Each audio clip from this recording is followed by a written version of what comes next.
এনাদের কেন এখানে নিয়ে হাজির হলে পার্বতী? কেন? কি দরকার ছিল এসবের? আমার কিছু করার ছিল না শহুরেবাবু, বিশ্বাস করুন। আমি অনেক করে মামাকে আটকানোর চেষ্টা করেছিলাম। শহুরেবাবু নিশ্চয়ই ভাবছেন আমি মামাদের এখানে পাঠিয়েছি। ওনাকে কি করে বোঝাই? আমি মামাদের আসতে বারণ করেছিলাম, আটকানোর চেষ্টা করেছিলাম। আপনি প্লিজ এভাবে বলবেন না। আপনি আমার চেয়ে বয়সে অনেক বড়। এভাবে হাত জোর করে ক্ষমা চাইবেন না, আমার খুব খারাপ লাগছে। প্লিজ না বাবা, তোমার উপর আমরা যে অন্যায় করেছি তাতে তো আমাদের তোমার পা ধরে ক্ষমা চাওয়া উচিত। আপনি কি বলছেন? কি আপনি আমার গুরুজন? এভাবে বলবেন না প্লিজ। দেখো বাবা, তোমরা বড় মানুষ, কত বড় মন তোমাদের। তোমার উপর যা অন্যায় হচ্ছে সেটা ভুলে গিয়ে তুমি যে পার্বতীকে এই শ্যাম্পু করে নিয়ে এসছো, অন্য কোনো মানুষ হলে ভুলেও কোনো দিন এ পথ মারাতো না। তুমি আমার পার্বতী মাকে এখানে নিয়ে এসছো, আমি ধন্য হয়ে গেছি। এনাদের কেন এখানে নিয়ে হাজির হলে পার্বতী? কেন? কি দরকার ছিল এসবের? আমার কিছু করার ছিল না শহুরেবাবু, বিশ্বাস করুন। আমি অনেক করে মামাকে আটকানোর চেষ্টা করেছিলাম।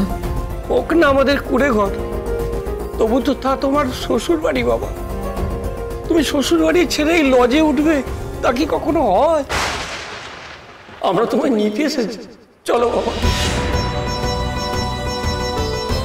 না না, আমি আমি এখানেই থাকবো, আমি যাব না।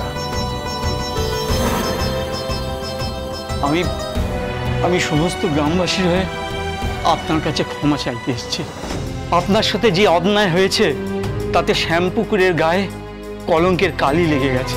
আর আপনি যদি ক্ষমা না করেন তাহলে শ্যামপুকুরের সেই কলঙ্কের দাগ জীবনে কোনোদিনও মুছবে না। একে তো মানুষটার ঘাড়ে আমার মতো একটা বোঝা চাপিয়ে দিয়েছো তোমরা সবাই মিলে, এখন আবার তোমাদের কলঙ্কের দাগ মোছার দায়ভারটাও মানুষটার ঘাড়ে চাপিয়ে দিচ্ছ। কিরে পার্বতী, জামাই বাবাজিকে বল, চুপ করে আছিস কেন? আমি কি বলবো? আমি তো বলেছিলাম তোমাদের, তোমরা যেন ঢের কথা শুনলে আমার। কতবার বললাম শহুরেবাবু এখানে একটা কাজে এসেছেন, ওনাকে ঠান্ডা মাথায় কাজ করতে দাও, তা না সবাই মিলে এখানে হাজির হয়ে গেলে ওনাকে বিরক্ত করতে।